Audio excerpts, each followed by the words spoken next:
Shalom adik-adik yang dikasihi Tuhan. Apa kabar adik-adik? Biar jawabnya pada kompak, adik-adik harus jawab luar biasa, dahsyat, dahsyat, yes. Lagi sekali ya, apa kabar adik-adik? Luar biasa, dahsyat, dahsyat, yes. Pada hari ini kita bersyukur kepada Tuhan Yesus karena Tuhan Yesus masih memberikan kesempatan kepada kita untuk beribadah. Walaupun secara online, tetapi itu tidak akan mengurangi sukacita kita. Amin. Sebelum kita akan memulai ibadah sekolah minggu kita akan berdoa terlebih dahulu. Adik-adik di rumah, kedua tangannya dilipat dan tutup mata. Mari kita berdoa. Allah Bapa yang baik, yang bertata dalam kerajaan surga yang mulia, kami bersyukur Tuhan pada hari ini Tuhan masih memberikan kesempatan kepada kami untuk beribadah. Dan sebentar lagi kami akan memulai ibadah kami Tuhan, dan kiranya memberkati kami, berikan kami semangat untuk selalu memuji dan memuliakan akan nama-Mu. Terima kasih Tuhan, dalam nama Tuhan Yesus, haleluya, amin.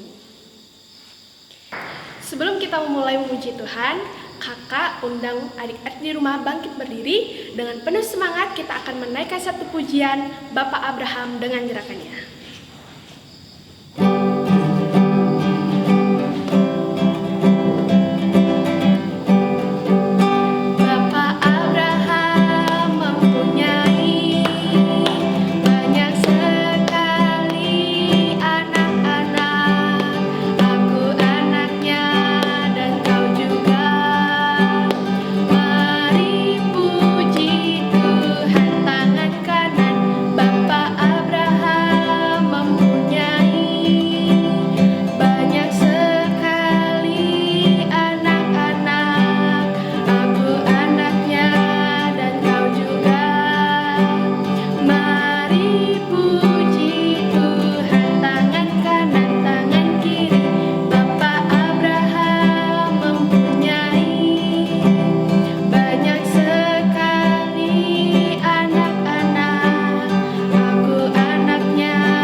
Semangat nih, dan sebentar lagi kita akan mendengarkan firman Tuhan yang akan dibawakan oleh Kak Lia. Namun sebelumnya kita akan mengangkat satu pujian biarpun gunung-gunung beranjak.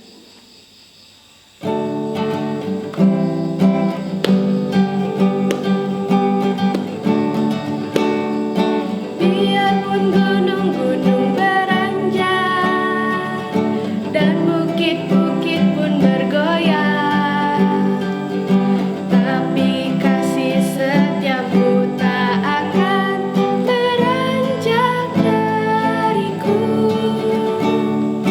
biarpun gunung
Selamat pagi adik-adik.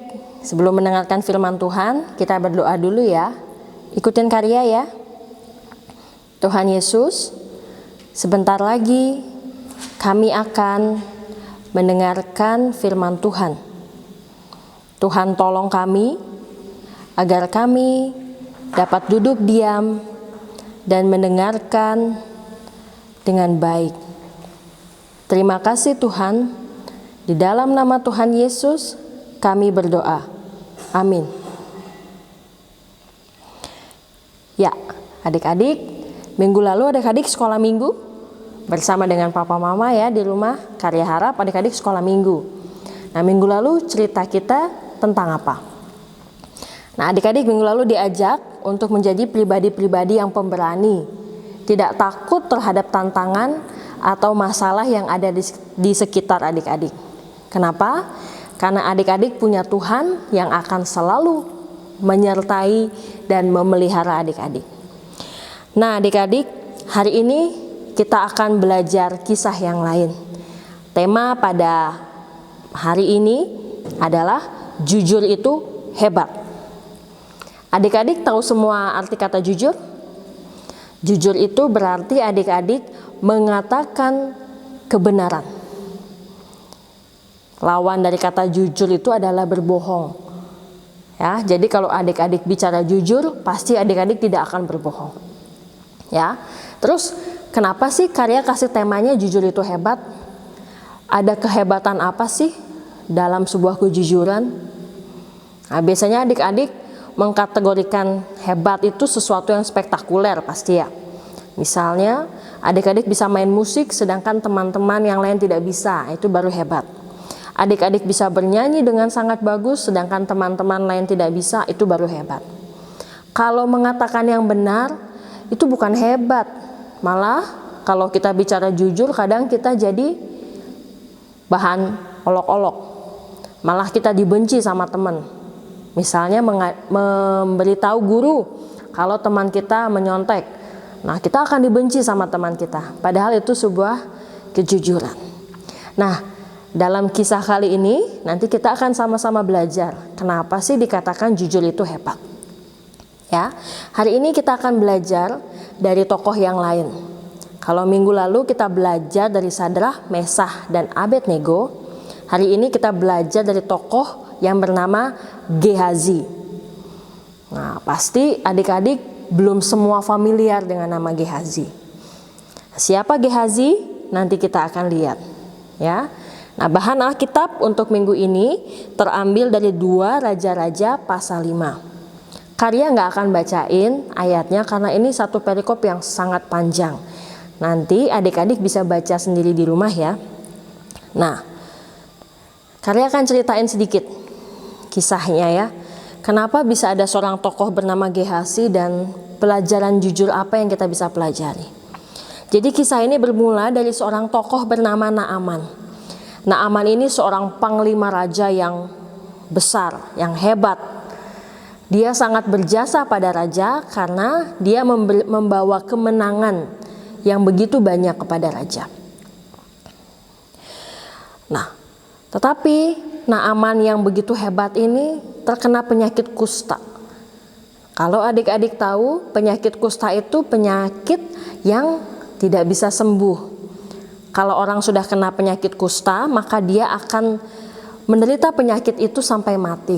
Dia akan dikucilkan sampai dia mati. Menyedihkan ya orang yang terkena penyakit kusta.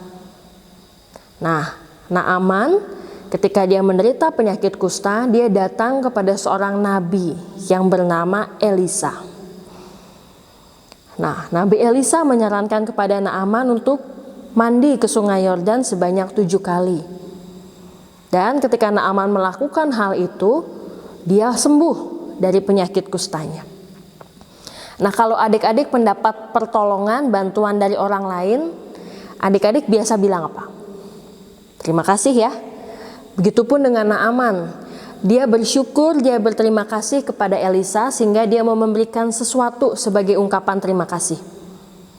Tetapi Nabi Elisa menolak pemberian Naaman. Kenapa? Karena menurut Nabi Elisa, Yang menyembuhkan Naaman bukan dirinya, tetapi Tuhan. Karena Nabi Elisa menolak pemberian Naaman, akhirnya Naaman pulang kembali ke tempat asalnya. Nah, disinilah tokoh yang bernama Gehazi itu muncul. Gehazi adalah hamba dari Nabi Elisa. Gehazi ini melihat perbuatan tuannya itu aneh. Tuannya kok menolak pemberian ucapan terima kasih, padahal Elisa itu sangat layak mendapatkan itu. Nah, disinilah ide muncul dalam diri Gehazi. Dia mau meminta bagian dari persembahan ucapan terima kasih Naaman kepada Elisa. Disinilah ketidakjujuran Gehazi dimulai. Gehazi berbohong akan dua hal. Yang pertama ada di ayat 22. Ketika Gehazi menghampiri Naaman, dia mengejar mencari Naaman, dia berbohong, dia berkata, Elisa meminta bagian dari ucapan terima kasihnya karena ada 2 orang tamu datang ke rumah. Ini kebohongan yang pertama, padahal tidak ada tamu yang datang ke rumah Elisa. Kebohongan yang kedua adalah di ayat ke-25. Ketika Gehazi pulang ke rumah Elisa, dia mendapati Elisa ada di rumah. Elisa bertanya, "Dari mana kamu?" Gehazi bilang, "Tidak dari mana-mana." Gehazi melakukan 2 ketidakjujuran. Dan dampaknya apa bagi Gehazi? Di ayat yang ke-27. Karena Gehazi tidak jujur, akhirnya penyakit kusta Naaman pindah kepada Gehazi. Nah, adik-adik, tidak jujur atau berbohong itu tidak benar. Ketika orang mulai berbohong, ia akan melakukan kebohongan lain dan kebohongan lain untuk menutupi kebohongan-kebohongannya yang sebelumnya. Sehingga orang yang berbohong itu hidupnya tidak akan tenang, karena selalu dihantui oleh perasaan bersalah. Dan ingat ya, dampaknya bagi Gehazi, ketika dia tidak jujur, dia akhirnya mengalami sakit kusta. Jadi, seburuk apapun kenyataannya, berkata jujur adalah sesuatu yang jauh lebih baik ketimbang berbohong. Ingat ya, kalau jujur itu adalah sesuatu yang hebat. Nah, sekarang kalian mau ajak adik-adik untuk menghafalkan ayat hafalan. Ayat hafalannya terambil dari Matius pasal 5 ayat 37. Matius pasal 5 ayat 37. Kita baca bareng-bareng dulu ya, baru nanti kita hafalkan. Kita baca bareng-bareng. 1, 2, 3. Jika ya, hendaklah kamu katakan ya. Jika tidak, hendaklah kamu katakan tidak. Apa yang lebih daripada itu berasal dari si jahat. Oke, ayatnya gampang ya, cuma dibolak-balik katanya. Nah, sekarang kita mau hafalin dengan gerakan. Karya pakai 1 tangan ya, tapi adik-adik pakai 2 tangan. Ya. Oke, gerakannya gini. Dari ayatnya ya, Matius pasal 5 ayat 37. Jika ya, hendaklah kamu katakan ya. Jika tidak, hendaklah kamu katakan tidak. Apa yang lebih daripada itu berasal dari si jahat. Kita ulang sekali lagi ya. Jika ya, hendaklah kamu katakan ya. Jika tidak, hendaklah kamu katakan tidak. Apa yang lebih daripada itu berasal dari si jahat. Oke, harusnya adik-adik gampang ya menghafalkannya karena pakai gerakan. Oke adik-adik, kita akan tutup cerita kita pada hari ini dengan doa. Kita berdoa ya, adik-adik ikutin karya lagi ya.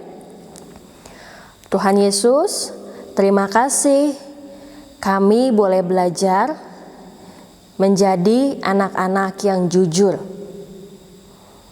Tolong kami Tuhan, supaya kami menjadi anak-anak yang berani mengatakan kejujuran.